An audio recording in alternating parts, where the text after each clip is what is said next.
नमस्कार, मेरा नाम मोहित गुप्ता है और मेरे साथ हरीश आज इस इवनिंग जुड़े हुए हैं और आज हम बात करने वाले हैं।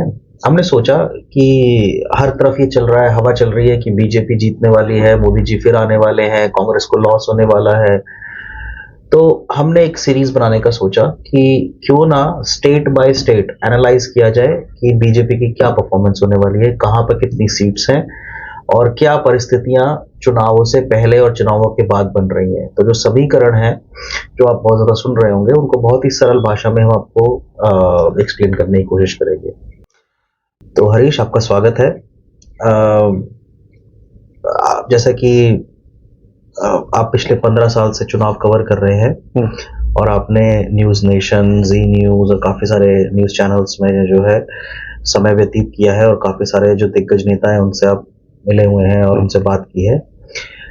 सबसे पहले तो मैं जानना चाहूंगा जो परसेप्शन अभी बन रही है कि बीजेपी को क्लीन स्वीप मिलने वाला है पूरे भारत देश में और अब की बार 400 पार का जो नारा चल रहा है, ये कितना रियलिस्टिक है? 400 आपको लगता है कि बीजेपी टच कर पाएगी बहुत इजीली या फिर बहुत मेहनत के बाद?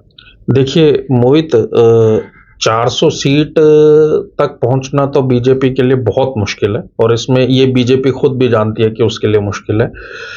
आपको अगर याद होगा तो राजीव गांधी, जब इंदिरा गांधी के निधन के बाद, इंदिरा गांधी के निधन के बाद जो पहला चुनाव था राजीव गांधी का, वो एकमात्र चुनाव रहा पिछले लंबे दौर में जिसमें कोई पार्टी, कांग्रेस 400 सीट के पार पहुंची थी। उसके बाद किसी पॉलिटिकल पार्टी को 400 सीट नहीं मिली। बीजेपी का देखें तो भारत के बड़े हिस्से में बीजेपी सैचुरेशन के लेवल पे पहुंच चुकी है, जहां सीट बढ़ने की गुंजाइश या तो बची ही नहीं है या ना के बराबर बची है। कुछ ऐसे हिस्से हैं जहां बीजेपी को अभी और काम करने की जरूरत है, जिसमें मुख्य रूप से दक्षिण भारत के राज्य हैं, जहां बीजेपी का वोट बैंक तो है लेकिन वो इतना कम है कि बीजेपी को एक एक सीट जीतने के लिए बहुत मेहनत करनी पड़ती है या मशक्कत करनी पड़ती है। लेकिन इतना जरूर है कि बीजेपी को जो ये कहा जा रहा है कि बीजेपी को क्लीन स्वीप मिलेगा, उसके पीछे कुछ 2-3 पॉइंट्स इंपॉर्टेंट है। पूरे विपक्ष को यह समझ आ चुका है कि बीजेपी को अगर हराना है तो इंडिविजुअली लड़ाई करने से तो बीजेपी को हरा नहीं सकते, इसलिए इन सबने मिलकर इंडिया ब्लॉक बनाया। नीतीश कुमार ने जो है उसकी शुरुआत की, पहली मीटिंग जो हुई उस ब्लॉक की वो भी पटना में ही हुई, नीतीश कुमार के पास हुई। लेकिन अब जो गठबंधन बना वो गठबंधन ही एकजुट नहीं है। सबसे बड़ी समस्या तो विपक्ष के सामने ये है, जो बीजेपी को रोकने के लिए गठबंधन था, उस गठबंधन में सबसे पहली फूट तो नीतीश कुमार के निकलने से पड़ी।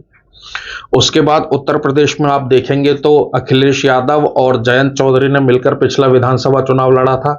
जयंत चौधरी बीजेपी में शामिल हो गए, इसको फूट नंबर 2 मान लिया जाए। तो अब मेजर प्लेयर्स जो बचे इस गठबंधन में, वो बचे बंगाल में ममता बनर्जी। लेकिन ममता बनर्जी और अधीर रंजन चौधरी के जो रिश्ते हैं, ममता बनर्जी अभी जो पिछला वहां जो छोटे जो चुनाव हुए, जो बहुत लो, जो बेसिक लेवल पर जो चुनाव होते हैं, उसमें सब अलग अलग लड़े। कांग्रेस अलग लड़ी जो है, ममता बनर्जी अलग लड़ी, कम्युनिस्ट अलग लड़े और तीनों ने एक दूसरे के कार्यकर्ताओं के साथ भयंकर मारपीट की। वो तस्वीरें भी सबने देखी। अभी फिर कुछ पिछले दिनों बयान दिया था तो अधीर रंजन चौधरी ने भी पलटवार किया, तो वो एक टसल अलग चल रहा है। तो ये मान लीजिए कि बंगाल में भी गठबंधन होना बहुत मुश्किल है। किसी तरह हो गया तो हो गया, लेकिन अभी के जो सिनेरियो उसमें बहुत मुश्किल है। और अब दक्षिण भारत में चलते हैं। तमिलनाडु में एक मेजर प्लेयर बैठे हुए हैं, ठीक है, जो अभी तक शांत हैं और कांग्रेस के साथ शायद गठबंधन हो जाए डीएमके का, ठीक है। अगर गठबंधन नहीं हुआ तो पिछली बार एआईएडीएमके जो है बहुत कमजोर हो गया था। अगर गठबंधन नहीं हुआ तो एआईएडीएमके कुछ मजबूत होगा और डीएमके थोड़ा सा कमजोर पड़ेगा। अगर गठबंधन हो गया कांग्रेस और डीएमके का, तो हो सकता है दोनों मिलकर चुनाव जीत जाए। तो ये तो था मोदी को उन हवाओं को क्या बोलेंगे? मैंने रूमर्स उड़ते उड़ते सुनी है कि डीएमके और एआईडीएमके इस बार जो है बैक डीलिंग में लगे हुए हैं। देखिए, डीएमके नेताओं पर जो यूपीए गवर्नमेंट थी उस दौर के कुछ जो है वो केसेस जो डीएमके नेताओं पर अभी बचे हुए हैं, जो चल रहे हैं। बैकडोर डीलिंग सब सरकारों में होती है, वो आम जनता को नजर नहीं आती। तो बैकडोर डीलिंग्स की बात करना बेकार है। एआईएडीएमके ने कुछ दिन बीजेपी के साथ कोalition निभाया है, तो हो सकता है चुनाव दिख रहे तो वो बीजेपी के साथ आ जाए। लेकिन फिर भी मुझे लगता है क्योंकि वहां बीजेपी का वोट शेयर बहुत ज्यादा है नहीं तमिलनाडु में, तो उससे कोई बहुत ज्यादा मेजर ऐसा नहीं होगा कि अगर अभी एआईएडीएमके को 5 सीट मिल रही होंगी और बीजेपी के साथ आने से वो 15 हो जाएंगे, वो ऐसा वहां संभव नहीं है। तो इसलिए तो ये लग रहा है कि बीजेपी को अभी क्लीन स्वीप मिलने वाली है। राहुल गांधी भले ही अपनी जो वो यात्रा निकाल रहे हो, शुरू किया हो उन्होंने उत्तर पूर्व से और लेकर आएंगे उसको मुंबई तक, लेकिन उस यात्रा में वो उन राज्यों से गुजर रहे हैं जहां पार्टी उनकी बची नहीं है, लगभग खत्म हो चुकी है। उत्तर प्रदेश आएंगे, वहां 1 सीट थी, खुद अमेठी से हार गए थे, ठीक है। बिहार में जाएंगे, बिहार में लगभग खत्म है पार्टी। बंगाल में पार्टी लगभग खत्म है, ठीक है। झारखंड में पार्टी लगभग खत्म है। उड़ीसा में पार्टी लगभग खत्म है। मध्य प्रदेश में पार्टी लगभग खत्म है। तो वो जगह ही नहीं बची है उनके लिए। तो ये चुनाव जो है, मेरे हिसाब से ये चुनाव बीजेपी के लिए इन चुनावों में पाने से ज्यादा समस्या ये होगी कि बीजेपी कितना खो सकती है। लेकिन कांग्रेस के लिए ये चुनाव ऐसे हैं कि कितना पा लिया जाए, क्योंकि सब जगह से खोकर तो पहले से ही बैठे हुए हैं। अब अगर 1 सीट भी बढ़ती है पिछली बार से, तो वो उनके लिए बेनिफिट होगा। स्टेट्स की अगर बात करेंगे तो ऊपर से जब आप देखना शुरू करेंगे, मैं आपको रोकना चाहूंगा। आपने कोएलिशंस की बहुत ज्यादा बात की, उन रूमर्स के बारे में आप क्या कहेंगे कि अजीत पवार जो है शायद शरद पवार को मना सकते हैं कि सुप्रिया जी शायद जीत जाएं और बीजेपी के फोल्ड में ले आए? देखिए, रूमर्स तो बहुत चल रहे हैं। देखिए, रूमर्स लगातार चल रहे हैं। अजीत पवार चले जा चुके हैं, पार्टी अजीत पवार की हो चुकी है, तो अब शरद पवार और सुप्रिया सुले ही बचे हैं टेक्निकली। वैसे तो और बहुत नेता होंगे पार्टी में, कार्यकर्ता नेता होते हैं, लेकिन अगर आप जो है एमएलए के पर्सपेक्टिव से बोल रहे हैं, पर लोकसभा में स्टिल शरद पवार की बात मानी जाती है कुछ। मैं उस बात को डिनाई नहीं कर रहा हूं कि शरद पवार की बात मानी जाती है, लेकिन शरद पवार के नाम पर लोग कितना सहमत होंगे वो बड़ी बात है ना। देखिए, एकनाथ शिंदे जी और उद्धव ठाकरे जी, हाँ, ये दोनों तो आपस में कोएलिशन करने से रहे, क्योंकि अगर किया तो वो तो उन्हीं से ही लड़के ही पार्टी उन्होंने ली।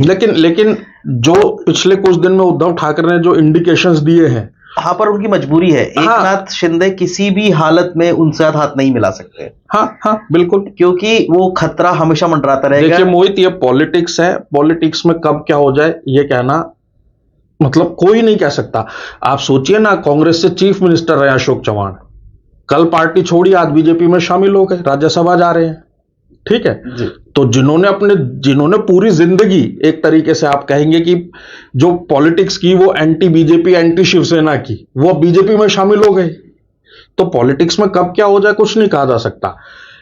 ऐसा नहीं है कि महाराष्ट्र में एकनाथ शिंदे और देवेंद्र फडणवीस के बीच में सब कुछ स्मूथ चल रहा है। वहां भी लगातार खबरें आती रहती हैं कि शिवसेना के जो विधायक सांसद हैं वो कुछ बयान दे रहे हैं, वो बीजेपी के अगेंस्ट बयान दे रहे हैं, बीजेपी वाले उनके अगेंस्ट बयान दे रहे हैं। तो वो अंदर अंदर हर पार्टी में चलता है। और कोएलिशन का मतलब ही यही है कि पार्टियों की विचारधारा अलग अलग है, तभी तो 2 अलग अलग पार्टियां हैं। अगर सभी मुद्दों पर सहमत होते तो एक ही पार्टी होती, फिर तो 2 अलग अलग पार्टीज की जरूरत ही नहीं थी। तो इसलिए शरद पवार, देखिए, कितना परसेंट आपको लगता है? मुझे एकनाथ शिंदे उनके कोएलिशन ज्यादा, शरद पवार अजीत पवार का कोएलिशन लगता है कि अजीत पवार बोले घर की बात है। देखिए, मिलने तो जाते ही हैं आपस में। पॉलिटिक्स में आप किसी भी पत्रकार से अगर मोहित बात करेंगे तो हर पत्रकार यही कहता है कि शरद पवार जो है वो इतने बड़े नेता हैं कि वो अब उनके कार्ड्स, अगला कार्ड उनका क्या होगा, ये अगर वो राइट हैंड से चल रहे हैं तो उनके लेफ्ट हैंड को भी पता नहीं होता कि अगला कार्ड वो क्या प्ले करने वाले हैं। जितने भी वरिष्ठ पत्रकारों से मेरी बात हुई है आज तक के जीवन में, उन सभी ने यह कहा है कि अगर अजीत पवार इधर आए तो वो शरद पवार के कहने से ही आए। आपको याद होगा सुबह 6 बजे अजीत पवार ने जो है देवेंद्र फडणवीस के साथ शपथ भी ले ली थी, तब भी यही कहा गया था कि सब कुछ शरद पवार के कहने पर हो रहा है। तो अब वो अंदर की क्या डीलिंग्स है, क्यों नहीं आ रहे हैं? आप समझिए ना कि अजीत पवार है भले ही इधर, लेकिन वो चाचा से मिलने लगातार जाते हैं। मैं वही आपको बोल रहा हूँ, खाने के लिए, डिनर के लिए, ठीक है, मीटिंग्स होती है। तो अगर आपकी दुश्मनी है या अगर आपकी पार्टी तोड़कर कोई आपका सब कुछ ले गया और आप बैठकर शाम को उसके साथ जो है खाना खा रहे हैं, ये संभव तो नहीं लगता ना। लेकिन ये राजनीति में संभव है जहां ये हो रहा है। आप कितने कितने परसेंट चांस देना चाहेंगे कि शरद पवार ओपनली बीजेपी को सपोर्ट कर देंगे इस बार? देखिए मोहित, शरद पवार का जो वजूद है, शरद पवार बहुत विरुद्ध हो चुके हैं। उनकी बेटी है सुप्रिया सुले। सुप्रिया सुले सांसद भी हैं। मुझे लगता है कि शरद पवार भी ये चाहेंगे कि सुप्रिया सुले पॉलिटिक्स में एक्टिव रहें, क्योंकि इस बार जैसे अजीत पवार आ गए, शिवसेना आ गई, बीजेपी पहले से थी, तीनों के वोट बैंक से लड़ना, ये एनसीपी हो या कांग्रेस हो या उद्धव ठाकरे हो, किसी के लिए भी आसान नहीं होने वाला। सही बात है। ठीक है, तो शरद पवार ये चाहेंगे कि सुप्रिया सुले के लिए जो उनका पॉलिटिकल करियर है वो सेफ रहे। तो हो सकता है कि कोई डील हो जाए, या हो सकता है कि कोई फ्रेंडली फाइट हमें देखने को मिल जाए कि डील भले ही ना हुई हो, लेकिन सुप्रिया सुले के अगेंस्ट कैंडिडेट इतना कमजोर उतार दे कि सुप्रिया सुले जीत ही जाए। ठीक है, तो वो कुछ भी संभव है पॉलिटिक्स में। राजस्थान के बारे में क्या कहना चाहिए? कुछ बहुत ही इंटरेस्टिंग कुछ होता हुआ लग रहा है। देखिए, राजस्थान जो है वो इंटरेस्टिंग अभी तक बहुत ज्यादा था नहीं, लेकिन अब सोनिया गांधी ने क्योंकि राजस्थान से राज्यसभा का पर्चा भर दिया, तो अब वो इंटरेस्टिंग हो गया। अब राजस्थान में इसको आप ऐसे देखना चाहेंगे कि टॉवल फेंक दिया और हार मान ली, राज्यसभा जा रहे हैं? देखिए इसके पीछे भी दो बातें हैं, उस पर थोड़ा सा चलते हैं। राजस्थान में एक तो बीजेपी के पास खोने के लिए बहुत कुछ है नहीं। जो 2014 का चुनाव था उसमें भी राजस्थान की 25 सीट बीजेपी ने सारी जीती थी। पिछली बार क्योंकि वो हनुमान बेनीवाल के साथ कोएलिशन में लड़ रहे थे, तो एक सीट जो उनकी थी उसे मिलाकर टोटल 25 सीट थी। वो बाद में अगर हट गया, गठबंधन टूट गया, तो अब वो 24 है। तो वहां सैचुरेशन के लेवल पर है।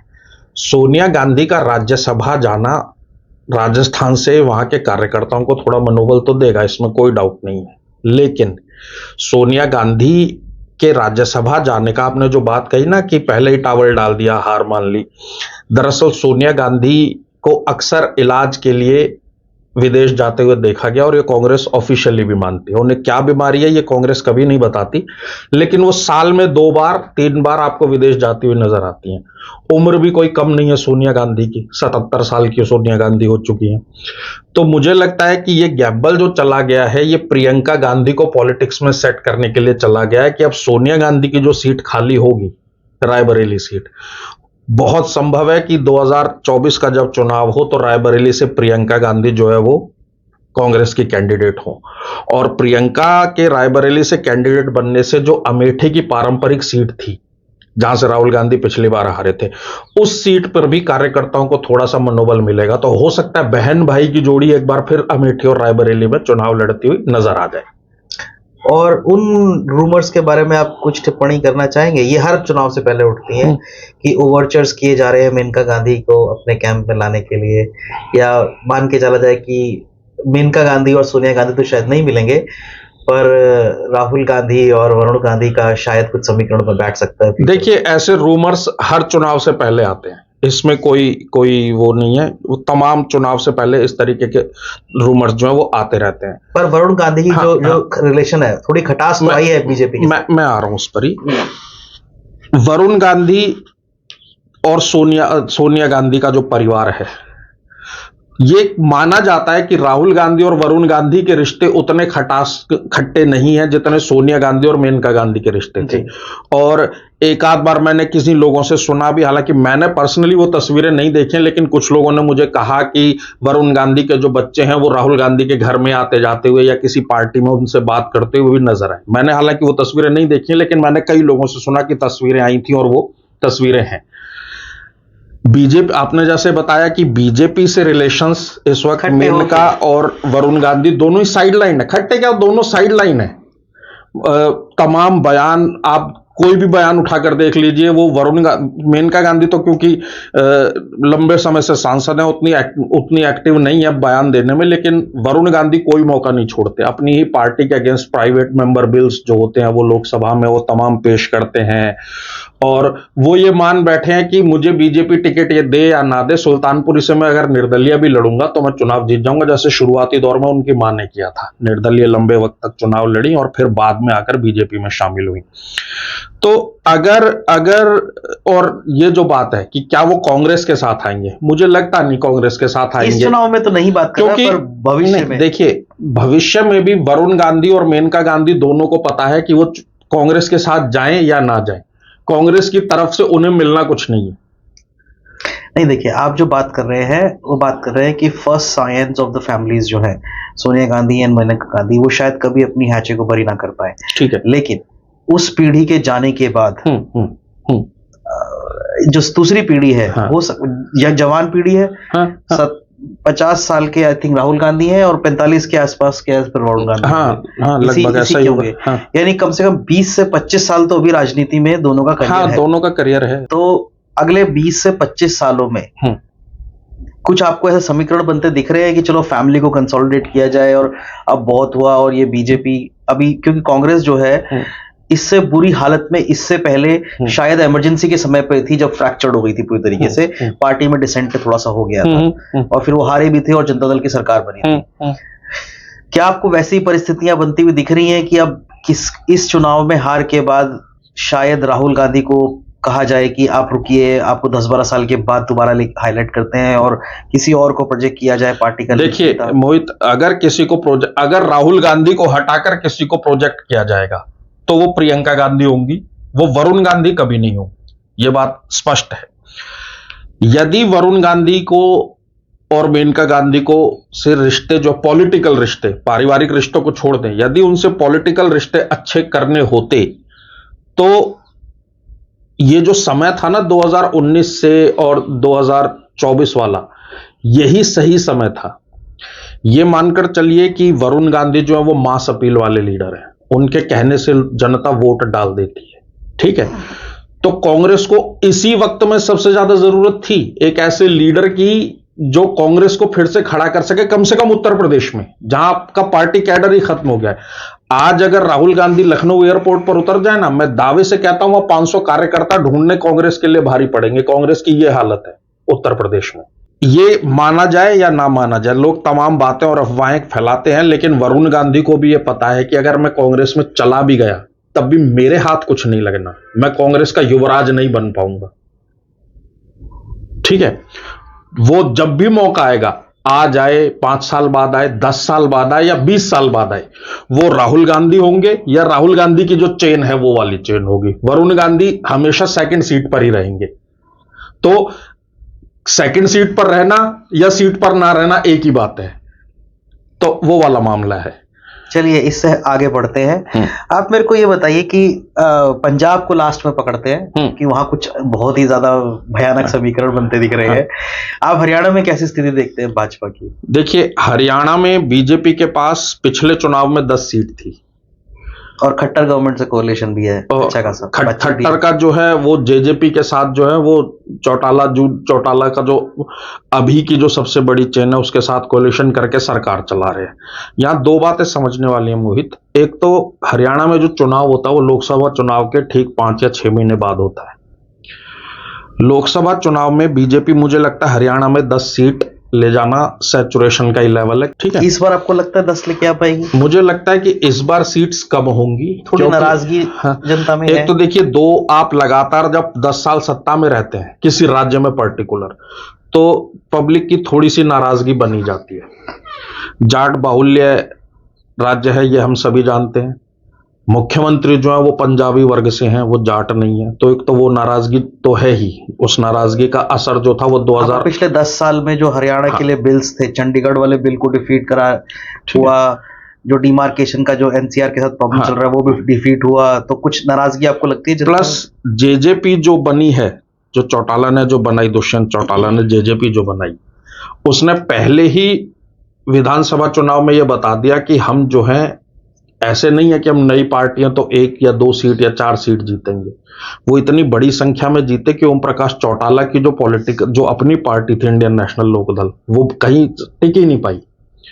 और कांग्रेस का हुड्डा फैमिली जो है, वो हुड्डा फैमिली भी एक्टिव पॉलिटिक्स में बना हुआ है। 10 साल से बाहर बैठे हैं लेकिन एक्टिव पॉलिटिक्स में है। जो ये बेल्ट है ना सोनीपत रोहतक वाली, यहां हुड्डा फैमिली का वर्चस्व अभी भी है। भले ही चुनावों में हार जीत तो होती रहती है, लेकिन वहां उनकी बात अब भी लोगों के बीच में पॉपुलर है। और ये सभी जानते हैं कि हुड्डा की सरकार में हरियाणा में काम भी हुए थे। ऐसा नहीं है कि हरियाणा डेवलपमेंट में पीछे था, हुड्डा गवर्नमेंट में डेवलपमेंट भी हुई थी। लेकिन लोकसभा चुनाव है, तमाम बातें झूठी हो जाती है जब मोदी जी पहुंचते हैं। हरियाणा से आगे बढ़ते हैं और चलिए हिमाचल के बारे में थोड़ी बात की जाए। हिमाचल में कैसे आसार लगते हैं, और हिमाचल के साथ अगर आप लद्दाख को भी इंक्लूड कर ले तो जल्दी, क्योंकि कश्मीर के बारे में बात करने के भी कोई मतलब नहीं है। हाँ, कश्मीर में क्या होगा वो क्लियर नहीं हुई अभी। हाँ, देखिए हिमाचल प्रदेश में बीजेपी सैचुरेटेड है, 4 ही सीट है, चारों सीट बीजेपी के पास है। इस बार आने वाली है आपको लगता है, जो सेटबैक हुआ? हाँ, इस बार मुझे लगता है कि बीजेपी को शायद 1 सीट का नुकसान वहां हो जाए, क्योंकि राज्य में कांग्रेस की सरकार है, और जब राज्य में आपकी सरकार होती है तो जनता के बीच में आपकी एक अपील तो होती ही है। हालांकि जो वहां लीडर है सुक्खू, वो कोई बहुत बड़ा नाम नहीं है, जैसे वीरभद्र सिंह जो थे वो बहुत बड़ा नाम थे, लेकिन सुखविंदर सिंह सुक्खू जो वो बड़ा नाम नहीं है। पर फिर भी क्योंकि राज्य में सरकार है तो हो सकता है भी, मैंने कहा ना कि कई स्टेट्स ऐसे हैं जहां बीजेपी के पास पाने के लिए तो अब कुछ है नहीं, वहां से अगर कुछ हो सकता है तो बीजेपी खो ही सकती है। तो उनमें से एक स्टेट जो है वो हिमाचल प्रदेश। आपने लद्दाख की बात की, लद्दाख को यूनियन टेरिटरी बना दिया, और यूनियन टेरिटरी भी ऐसी कि जिसमें सीधा सेंटर से एक व्यक्ति अपॉइंट होगा, उसमें अपनी विधानसभा होगी नहीं। लद्दाख में उसका विरोध हो रहा है, बड़ी संख्या में जो यूथ हैं वो विरोध कर रहे हैं कि हमारे साथ सरकार ने धोखा किया। हालांकि जो उनके सांसद हैं वो बहुत तेज तर्रार सांसद है, लोकसभा में जब बोलते हैं तो मतलब वो धज्जियां उड़ा देते हैं कांग्रेस की। लेकिन लद्दाख में कोई बहुत ज्यादा पॉपुलेशन तो है नहीं, और जो यूथ है जिस हिसाब से वो भीड़ दिखी उस प्रोटेस्ट में, अगर वो यूथ बीजेपी के खिलाफ गया तो लद्दाख की सीट बीजेपी के हाथ से निकल जाएगी। फाइनली आते हैं पंजाब पे। पंजाब में आप कैसी परिस्थिति देखते हैं? देखिए मोहित, अकाली ठंडे पड़े रहेंगे। सबसे इंटरेस्टिंग स्टेट जो है वो पंजाब ही है। अमरिंदर सिंह जो पिछली बार पंजाब में थे, उनकी अगुवाई में 8 सीट कांग्रेस ने जीती थी वहां पर। अमरिंदर सिंह अब बीजेपी में है। सबसे बड़ा चेंज तो यही है। और कहीं ना कहीं अमरिंदर सिंह के लिए अकाली उसका सॉफ्ट स्पॉट है। ठीक है, हाँ, अमरिंदर और अकाली तो वो, क्योंकि एक बार में भाई वाला मामला था, तो वो तो चलेगा ही चलेगा। बीजेपी के पास वहां कैडर नहीं है, ये फैक्ट है। बीजेपी वहां जो भी सीट्स जीतती थी, बॉर्डर वाले जो डिस्ट्रिक्ट्स थे उनमें, अमृतसर हो गया, गुरदासपुर हो गया, वो जीतते थे अकालियों के कोalition से। अकालियों से अब तक बात बनी नहीं है, और अकालियों ने ऐसे बहुत ज्यादा हिंट्स भी नहीं दिए कि वो चाहते हो बीजेपी के साथ आना। सुखबीर बादल और कैप्टन में से सीक्रेट मीटिंग्स तो चल रही है। नहीं, देखिए ये सीक्रेट मीटिंग्स से क्या निकलेगा वो कहना बड़ी जल्दबाजी होगी, क्योंकि अगर कोalition होगा भी तो वो कैप्टन के लेवल पर नहीं होगा। आई थिंक कैप्टन के लेवल पे ही हो सकता है, वरना हो ही नहीं सकता। आप समझिए, अगर कोalition होगा तो वो कोalition होगा बीजेपी के जो बड़े नेता हैं जो केंद्र में बैठे हुए हैं। आप ये मानकर चलिए कि कम से कम जेपी नड्डा, अमित शाह के लेवल पर ही जाकर वहां बातचीत हो। अगर आप जैसे आपने बहुत अच्छा पॉइंट उठाया कि अगर होगी बात तो जेपी नड्डा और अमित शाह के लेवल पर होगी, पर अगर अमरिंदर सिंह को बीच में नहीं रखा गया तो कोई पॉसिबिलिटी नहीं दिखती है कोई अकालियों के साथ कुछ गठजोड़ हो जाए। देखिए अमरिंदर सिंह का ऐसा है मोहित कि अमरिंदर सिंह भले ही बीजेपी में है, और सिर्फ अमरिंदर सिंह नहीं है, कांग्रेस की वो जो अमरिंदर सिंह के साथी जितने भी थे, यहां तक कि कांग्रेस के जो प्रदेश अध्यक्ष थे जाखड़, वो भी बीजेपी में है, वो बीजेपी के प्रदेश अध्यक्ष की तरह काम कर रहे हैं अभी। लेकिन ये समझ लीजिए कि अमरिंदर, ये भारतीय जनता पार्टी है, यहां कोई भी लीडर स्टेट में खास तौर पर इतना प्रोमिनेंट नहीं होता जो अपने लेवल पर फैसले ले सके।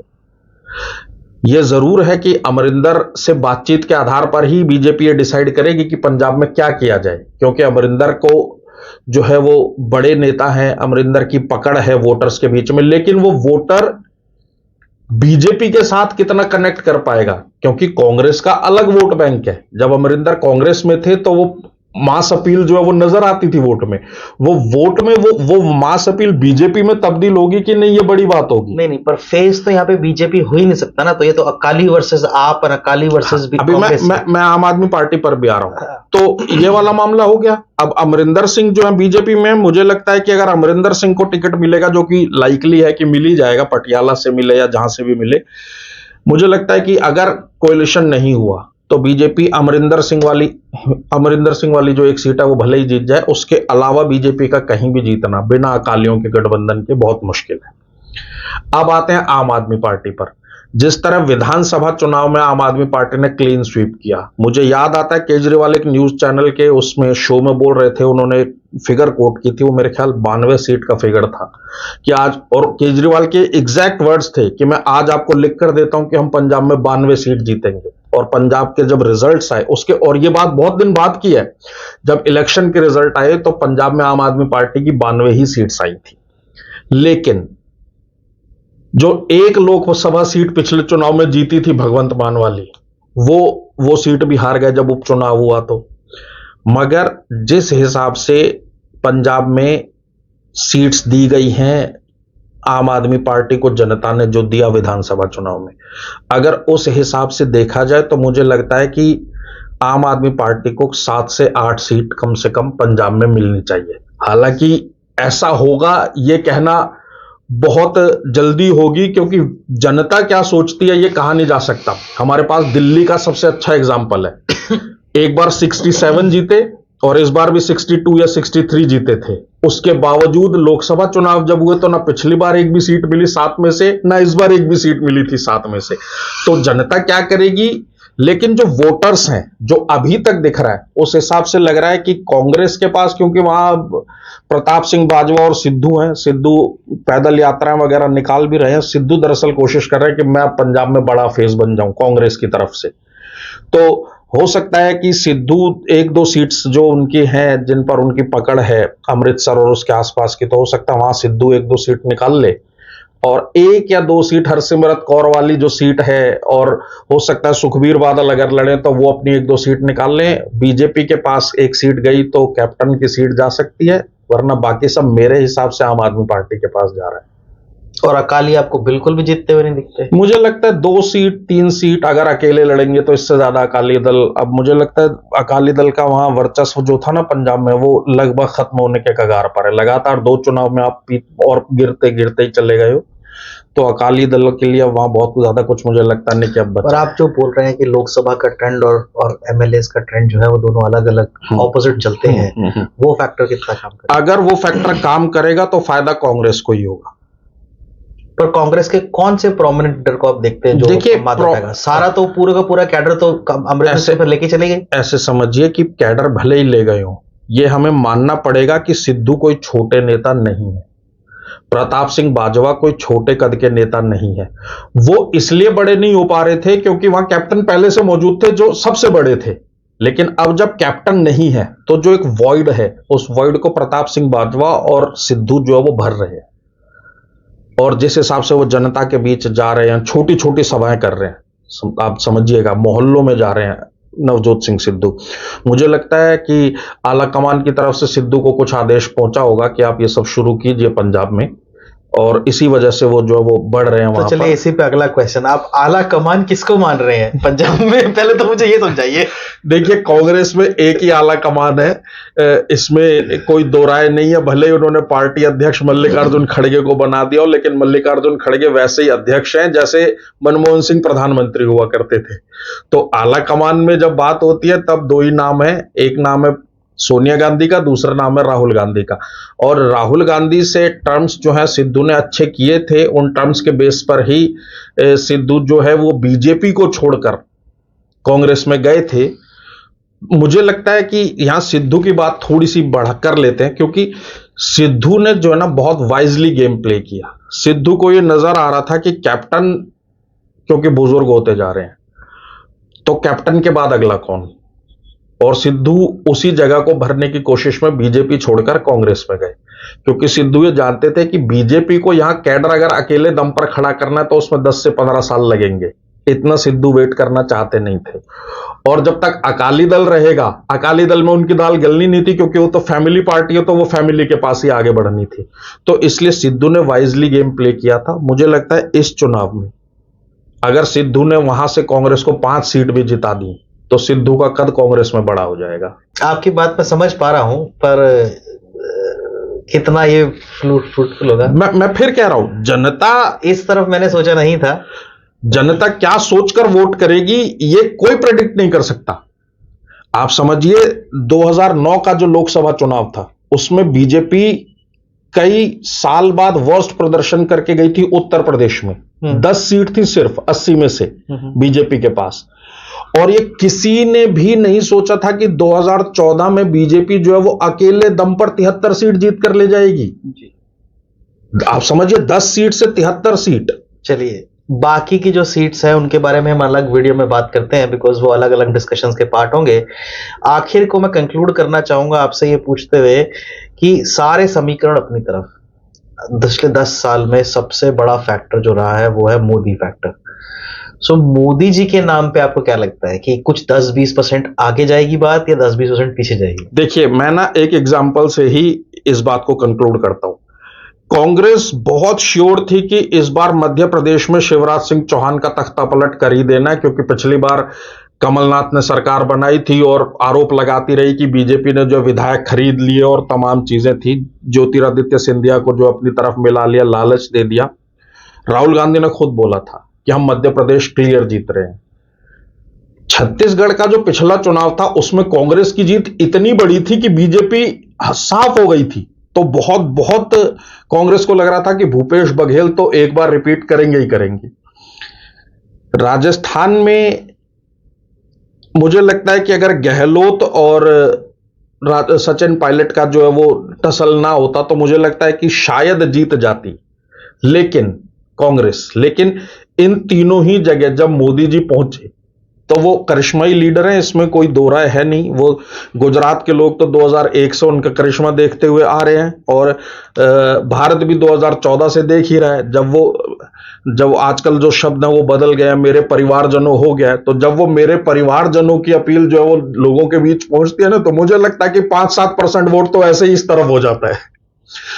और अभी से वो जुटे हुए हैं, जगह जगह रैलियां हो रही हैं उनकी। जी। और अभी बाकी कोई सोच भी नहीं रहा इलेक्शन फेज में। और बीजेपी जिस तरह की पार्टी है, मुझे लगता है कि वो 2024 की प्लानिंग तो पहले से ही करके बैठे होंगे। अभी वो 2029 वाले इलेक्शंस के लिए जो सोच रहे होंगे कि उसमें क्या करना है। तो मोदी जी नो डाउट, मुझे लगता है वोट शेयर बढ़ेगा ही। मुझे लगता है कम से कम वोट शेयर में 1 से 2% का उछाल पक्का आएगा मोदी जी के रहते हुए। बस 2% जो प्रेडिक्शन है अभी, जो सर्वे, ये इंडिया टुडे ग्रुप का जो सर्वे आता है स्टेट ऑफ द नेशन, उसमें तो 40-42% दे रहे हैं। नहीं, देखिए मोहित, जो सर्वेज होता है ना, मैं इन सर्वेज पे बहुत ज्यादा यकीन करता नहीं हूं। इनके सैंपल साइज इतने छोटे होते हैं। पूरे किसी एक शहर में जाएंगे, जैसे मान लीजिए अहमदाबाद शहर में जाएंगे, वहां पता चलेगा कि वहां 1000 घरों के हिसाब से सर्वे कर दिया। अहमदाबाद की आबादी नहीं भी होगी तो 50 लाख से ज्यादा की आबादी वाला शहर, मेट्रोपॉलिटन 1 करोड़ के ऊपर, 1 करोड़ के ऊपर होगा। ठीक है, मुझे नहीं पता, मैंने तो रफ एग्जांपल दिया। अब 1 करोड़ लोगों को आप 500 घरों के बेसिस पर कैसे करेंगे? तो मुझे लगता है कि 36-37% वोट शेयर कम नहीं होता मोहित। जब आप लगाइए, अभी चुनाव आयोग ने बताया 97 करोड़ वोटर्स हैं। अगर हम ये मान लें कि 100 करोड़ मान लेते हैं कि 100 करोड़ लोग वोट देंगे, 70% पोलिंग होगी, तो 3 करोड़ वोट बढ़ना बहुत बड़ी बात होती है वोटर्स को अपनी क्योंकि सिर्फ ऐसा नहीं है कि मोदी जी की बातों पर ही वोट पड़ेगा। जब आदमी वोट देने जाएगा तो वो एक बात राहुल गांधी की भी सोचेगा, बेचारे पैदल चल के आ रहे हैं इतनी दूरी से, तो वो एक हिस्सा रहता है। मेरे को लगता है कि 2 से 3%, इससे ज्यादा वोट शेयर बढ़ना बहुत मुश्किल है बीजेपी के लिए। सो आपने दोनों ही बातों को खारिज करते हैं कि 400, अब की बार 400 पार दूर के फल है। देखिए 400 पार तो मोदी जी ने खारिज कर दिया। मुझे याद है अभी कुछ दिन पहले मोदी ने बोला कि इस बार 370 सीट जीतनी है। तो वो उन्हें खुद पता है कि 400 सीट तो वो सब्ज बाग है जो सिर्फ देखा जा सकता है, उसे पूरा नहीं किया जा सकता भारत में। वोटर टर्नआउट आप बढ़ता हुआ सोच रहे हैं इस बार? पिछली बार 64 से 70 के बीच का मुझे लगता है कि वोटर टर्नआउट जो है ना, वो 70% से बहुत बढ़ेगा तो 1-8% और बढ़ जाएगा। हमारे देश में दरअसल वोटिंग वाले दिन को अभी भी बहुत एक बड़ा तबका जो उसको सिर्फ छुट्टी के दिन के तौर पर देखता है, और बहुत सारे लोगों की ये सोच होती है कि सरकार कोई भी हो, हमें तो काम करके ही खाना है, तो इसलिए वोट देने से कोई फायदा नहीं। वो सोच हालांकि बदलनी चाहिए, लेकिन बहुत भी अगर डिफरेंस आएगा तो 1%, 2% से ज्यादा का वोट शेयर जो है वो पोलिंग वो चेंज नहीं होगी। चलिए, जनता से हम अपील करेंगे कि इस बार कोशिश कीजिए, घर से बाहर निकलिए, खुद भी और लोगों को भी एनकरेज कीजिए कि जाएं और वोट डालें। आपका डेमोक्रेटिक राइट है, और सरकार चुनने में सरकार की हेल्प करें। हम ये नहीं कह रहे हैं कि किसे वोट डालें, पर जरूर अपने वोट का अधिकार जरूर यूज करें।